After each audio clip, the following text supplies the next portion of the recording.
الحمدللہ رب العالمین والصلاۃ والسلام علی رسولہ الکریم۔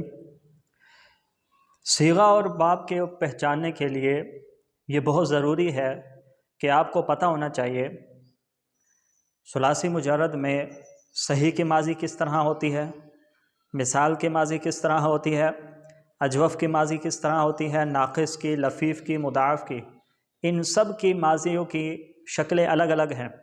تو ہمیں سب کے بارے میں پتہ ہونا چاہیے کس کی ماضی کس طرح آتی ہے، تبھی ہم پہچان سکیں گے کہ یہ کون سا صیغہ ہے، کس باب سے ہے، اس کے حروف اصلی کون سے ہے اور اس کا معنی کیا ہے۔ تو اس لیے میں آپ کو آج بتاؤں گا کہ ہفت اقسام میں جو ہفت اقسام ہے ان کی ماضیاں کس طرح آتی ہیں۔ تو سب سے پہلے یہ بات یاد رکھیں، صحیح، مثال اور محموز، ان کی ماضیاں بالکل صحیح سلامت ہوتی ہیں، ان میں کسی قسم کی کوئی تبدیلی نہیں ہوتی، کوئی تعلیل نہیں ہوتی، کوئی ابدال نہیں ہوتا۔ صحیح، مثال اور محموز کی، چاہے محموز الفا ہو، چاہے محموز العین ہو، چاہے محموز اللام ہو۔ اب آگے آتے ہیں اجوف، ٹھیک ہے۔ مثال کی ماضی میں تو کوئی تعلیل نہیں ہوتی۔ اجوف کی جو ماضی ہے، چاہے اجوف واوی ہو، چاہے اجوف یائی ہو، ٹھیک ہے۔ اجوف کسے کہتے ہیں؟ جس کے عین کلمہ میں حرف علت ہو، واو یا یا، ٹھیک ہے۔ تو واو ہو تو اجوف واوی ہے، یا ہو تو اجوف یائی ہے۔ تو اجوف کی جو ماضی ہے اس میں تبدیلی آتی ہے، اس میں چینجنگ آتی ہے۔ تو ہمیں پتہ ہونا چاہیے کیا چینجنگ آتی ہے اور اس میں قاعدہ کون سا لاگو ہوتا ہے۔ اجوف کی جو ماضی ہے اس میں قاعدہ نمبر 7، ٹھیک ہے، معطل کا قاعدہ نمبر 7 ہے کہ واو یا ما قبل فتح ہو تو الف سے بدل جاتے ہیں۔ واو یا ما قبل فتح ہو تو الف سے بدل جاتے ہیں۔ اب اجوف کی ماضی کیا آتی ہے؟ اجوف واوی ہو تو قاوالا، اجوف یائی ہو تو بایا۔ تو اب دیکھیں قاوالا میں دیکھ لیں، واو کے ما قبل فتح ہے قاف پر، بایا میں بھی یا کے ما قبل فتح ہے، ٹھیک ہے۔ تو اب کیا کریں گے؟ قاوالا میں واو کو چونکہ ما قبل جو حرف قاف ہے اس پر فتح ہے تو قاوالا کی واو کو الف سے بدل دیں گے۔ اسی طرح بایا میں یا کا ما قبل جو با ہے اس پر فتح ہے تو بایا کی یا کو ہم الف سے بدل دیں گے تو ہو جائے گا قالا باع، ٹھیک ہے۔ تو قاوالا سے قالا، بایا سے باع، اور یہ الف چلتا جائے گا، 5 صیغوں تک الف رہے گا، ٹھیک ہے، 5 صیغوں تک، 5 صیغے، قالا، قالا، قالو، قالت، قالتا، 5 صیغوں تک یہ الف رہے گا۔ اسی طرح اجوف یائی ہو، باع، باع، باعو، باعت، باعتا، ٹھیک ہے، 5 صیغوں تک یہ الف رہے گا۔ اور جب چھٹا صیغہ آتا ہے یعنی جمع مؤنث غائب کا صیغہ، تو اس میں کیا ہوگا؟ قالنا، یعنی اگر قولنا ہے نا، قولنا ضربنا کے وزن پہ، نصرنا کے وزن پہ قولنا، ٹھیک ہے، اصل۔ تو اب قولنا ہے تو واو کو الف سے بدلا کیونکہ ما قبل فتح ہے تو قالنا ہو گیا، قالنا، ٹھیک ہے نا۔ اب دیکھیں یہاں پر 2 ساکن ایک ساتھ آگے، ایک الف ہے اور ایک لام ہے، قالنا، ٹھیک ہے۔ تو اب التقاء ساکنین کی وجہ سے الف گر جائے گا، تو جب الف گرا تو ہو گیا قلنا، قلنا ہو گیا، ٹھیک ہے نا۔ تو اب کیا ہوگا؟ اب فا کلمہ کو ہم ضمہ دیں گے۔ ضمہ کیوں دیں گے؟ اس لیے کہ جو الف گرا ہے وہ واو سے بدل کے آیا تھا، اور واو کے موافق حرف علت، واو کے جو واو جو ہے نا یہ حرف علت ہے اور اس کے موافق جو حرکت ہے وہ ضمہ کی ہے، ٹھیک ہے۔ تو اس لیے ہم فا کلمہ کو ضمہ دیں گے تاکہ وہ جو یہاں پر عین کلمہ محذوف ہے اس کو گرایا گیا ہے تو اس کی طرف اشارہ ہو جائے کہ وہ واو ہے، کیونکہ ضمہ جو ہے نا یہ واو کے موافق حرکت ہے، اور فتح یہ الف کے موافق ہے، اور کسرہ یہ یا کے موافق حرف علت ہے۔ تو قولنا سے قالنا، پھر قالنا التقاء ساکنین و الف گر گیا قلنا، تو پھر جو ہے نا پھر فا کلمہ کو ضمہ دیں گے تو قلنا ہو جائے گا، اور یہ آخر تک چلے گا، ٹھیک ہے۔ سب میں ایسے ہی ہے، قولنا، قولتا، قولتا، آپ سب میں دیکھ لیں، سب میں سیم یہی تعلیل ہوگی آخر تک۔ اسی طرح اجوف یائی میں بیعنا ہے، یا کو الف سے بدلا تو باعنا ہو گیا، ٹھیک ہے۔ اب حرف جو الف ہے اس کو ہم گرا دیں گے تو کیونکہ التقاء ساکنین ہو گیا تو باعنا۔ اب یہاں پر چونکہ جو الف گرا ہے وہ کس سے بدل کے آیا تھا؟ یا سے، اور یا کے موافق حرکت کون سی ہے؟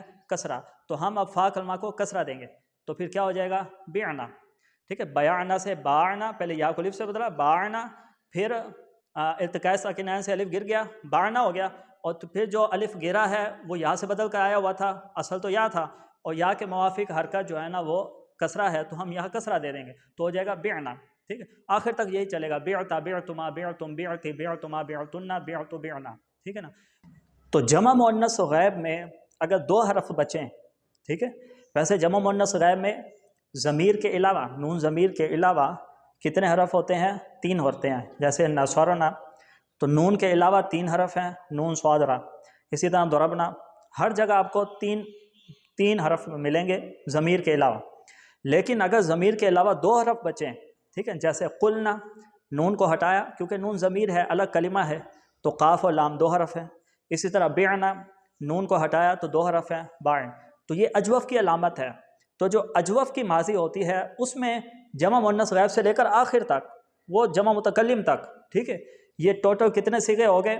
یہ ٹوٹل 6، 8 اور 9 صیغے ہو گئے، ٹھیک ہے، تو 9 صیغے ہیں ٹوٹل کہ جن میں آپ کو ضمیر کے علاوہ 2 حرف ملیں گے، ٹھیک ہے۔ تو جب بھی ایسا ہو کہ عبارت کے اندر ضمیر کے علاوہ کوئی 2 حرف آپ کو نظر آ رہے ہیں تو وہ اجوف کی ماضی ہوتی ہے، ٹھیک ہے۔ اب اجوف واوی کی ہے یا یائی کی ہے، اس کی پہچان کے لیے آپ فا کلمہ میں دیکھیں، اگر فا کلمہ میں ضمہ ہے جیسے قلنا، تو آپ سمجھ جائیں کہ یہ ضمہ اشارہ کر رہا ہے واو کی طرف جس کو گرایا گیا ہے جو عین کلمہ میں تھی، اور اگر فا کلمہ کے نیچے کسرہ ہے جیسے بعنا، ٹھیک ہے، تو اب یہ کسرہ اشارہ کر رہا ہے یا کی طرف جو کہ الف سے بدلی تھی، پھر وہ الف گر گیا تھا التقاء ساکنین کی وجہ سے، ٹھیک ہے، تو یہ پہچان ہوتی ہے۔ البتہ ایک اور چیز ہے یہاں پر کہ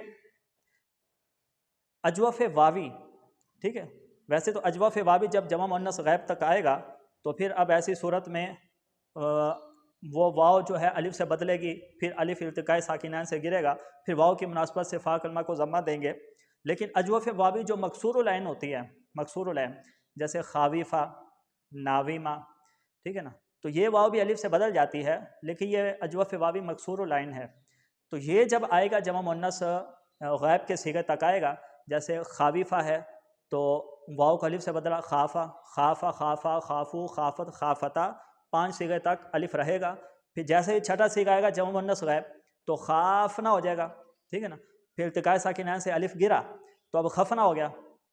اب اس میں 2 چیزیں یہاں پر، ایک واو ہے، واو کی طرف اشارہ کرنا ہے تو فا کلمہ کو ضمہ دینا چاہیے، لیکن اگر واو پہ چونکہ کسرہ تھا، یہ مکسور العین ماضی ہے، تو اس کسرہ کی طرف اشارہ، وہی کسرہ اگر فا کلمہ کو دے دیں تو پھر یہ خفنا ہو جائے گا۔ تو اجوف واوی جو مکسور العین ہوتی ہے تو اس میں پھر واو کی طرف اشارہ کرنے کے لیے فا کلمہ کو ضمہ نہیں دیا جاتا، بلکہ وہاں وہی جو کسرہ، ٹھیک ہے، جو کہ واو پر تھا پھر وہ واو الف سے بدل گئی، وہی کسرہ فا کلمہ کو دیا جاتا ہے۔ تو اجوف واوی مکسور العین میں فا کلمہ کو کسرہ دیتے ہیں، اور اجوف یائی مطلقاً چاہے وہ مکسور العین ہو، مفتوح العین ہو، مضموم العین ہو، اس میں فا کلمہ کو کسرہ دیتے ہیں، ٹھیک ہے، اور اجوف واوی جو مکسور العین نہ ہو، چاہے مفتوح العین ہو یا مضموم العین ہو، تو اس میں پھر فا کلمہ کو یہاں پر آ کر ضمہ دیا جاتا ہے، ٹھیک ہے۔ اب اس میں 2 چیزیں ہیں، اگر آپ کو فا کلمہ پر ضمہ نظر آئے، ٹھیک ہے نا، یعنی کہ ضمیر ہٹانے کے بعد 2 حرف ہیں اور فا کلمہ پر ضمہ ہے، تو یہ تو کنفرم بات ہے کہ وہ اجوف واوی ہے، مفتوح العین ہے، ٹھیک ہے، مفتوح العین ہے زیادہ تر، تو یہ تو کنفرم ہے کہ اجوف واوی ہے۔ لیکن اگر فا کلمہ کے نیچے کسرہ آپ کو نظر آئے جیسے خفنا اور بعنا، حرف 2 ہیں، ٹھیک ہے، ضمیر کے علاوہ، اور فا کلمہ کے نیچے آپ کو کسرہ نظر آئے تو اس میں جو ہے نا 2 احتمال ہیں، یا تو وہ اجوف یائی ہے جس یا کی طرف کسرہ اشارہ کر رہا ہے، یا وہ اجوف واوی ہے لیکن مکسور العین ہے، اجوف واوی مکسور العین ہے کہ وہ کسرہ فا کلمہ کو دے دیا گیا، ٹھیک ہے، 2 چیزیں ہو سکتی ہیں یہاں پر۔ اب ایسی صورت میں پریشان ہونے کی بالکل ضرورت نہیں ہے، کیونکہ جو اجوف واوی مکسور العین ہے وہ چند گنتی کے افعال ہیں، چند گنتی کے ہیں، وہ میں اسکرین پر لگا دوں گا، بس یہی اجوف واوی مکسور العین ہے، ان کو آپ پہچان لیں، باقی اس کے علاوہ جہاں پر بھی فا کلمہ کے نیچے آپ کو کسرہ نظر آئے تو آپ سمجھ جائیں کہ یہ اجوف یائی ہے، یہ اجوف واوی نہیں ہے۔ لیکن یہ جو قاعدہ ہے کہ واو یا ما قبل مفتوح ہو تو واو یا کو الف سے بدل دیں گے، اس کے لیے 11 شرطیں ہیں، یعنی 11 شرطوں میں سے اگر کوئی ایک پائی گئی تو پھر واو اور یا کو ما قبل فتح ہونے کی وجہ سے الف سے نہیں بدلا جائے گا۔ یہ 11 شرطیں آپ کو یاد کرنے کی ضرورت نہیں ہے، بس یہ آپ لکھ کر اپنی کاپی میں رکھ لیں ہاں کوئی آپ سے پوچھ لیتا ہے کہ یہاں پر واو ہے یا ہے ما قبل فتح بھی ہے تو اس واو یا کو الف سے کیوں نہیں بدلا گیا، تو اس کے لیے پھر آپ ان 11 شرائط میں سے جب دیکھیں گے تو کوئی نہ کوئی آپ کو جواب مل جائے گا۔ وہ 11 شرطیں کون سی ہیں کہ وہ واو یا جس کو ما قبل فتح ہونے کی وجہ سے الف سے بدلنا ہے وہ دونوں فا کلمہ میں نہ ہو، جیسے تولا تیسرا۔ اب تولا اور تیسرا اس میں جو واو ہے وہ فا کلمہ میں ہے، ٹھیک ہے، تیسرا میں جو یا ہے وہ فا کلمہ میں ہے، تو فا کلمہ میں واو یا ہو تو ما قبل فتح ہونے کی وجہ سے اس کو الف سے نہیں بدلا جائے گا۔ اسی طرح لفیف کے عین کلمہ میں واو یا نہیں ہونی چاہیے، اگر لفیف کے عین کلمے میں وہ واو یا ہے تو ما قبل فتح ہونے کی وجہ سے اس واو یا کو الف سے نہیں بدلا جائے گا۔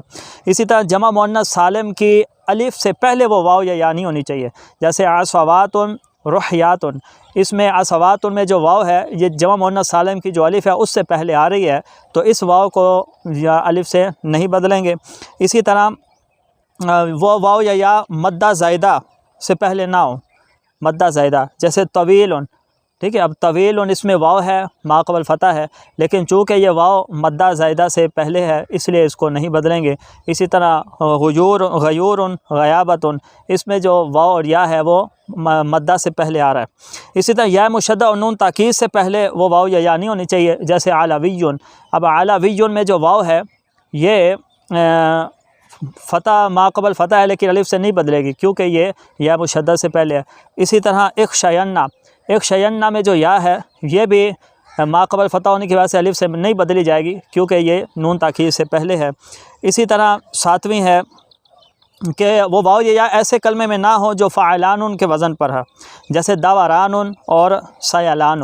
اب دوران سیلان یہ فعلان کے وزن پہ ہے اس لیے ان کی واو اور یا کو الف سے نہیں بدلا جائے گا۔ اور 8ویں شرط یہ ہے کہ ایسے کلمے میں وہ واو یا نہ ہو کہ جو فعلا کے وزن پر ہو، فعلا، ٹھیک ہے، اس کے وزن پر جو بھی لفظ ہوگا تو اس میں جو واو یا ہوگی تو اس کو ما قبل فتح ہونے کی وجہ سے الف سے نہیں بدلیں گے، جیسے سوارا اور حیادا۔ 9ویں شرط یہ ہے کہ ان کی حرکت لازمی ہو، عارضی نہ ہو، یعنی آگے ملانے کے لیے کوئی حرکت دی جائے، جیسے لو استطعنا، تو اصل میں تھا لو استطعنا، تو لو کی جو واو ہے اس کو پھر آگے ملانے کے لیے کسرہ دیا گیا تو لو استطعنا ہو گیا۔ اب اس واو کو ما قبل چونکہ لام ہے فتح ہے اس پر، تو ما قبل فتح ہونے کی وجہ سے اس واو کو الف سے نہیں بدلیں گے، کیونکہ اس کی جو حرکت ہے وہ عارضی ہے، تو لہٰذا جس کی عارضی حرکت ہوگی اس کو واو یا ما قبل فتح ہونے کی وجہ سے نہیں بدلیں گے۔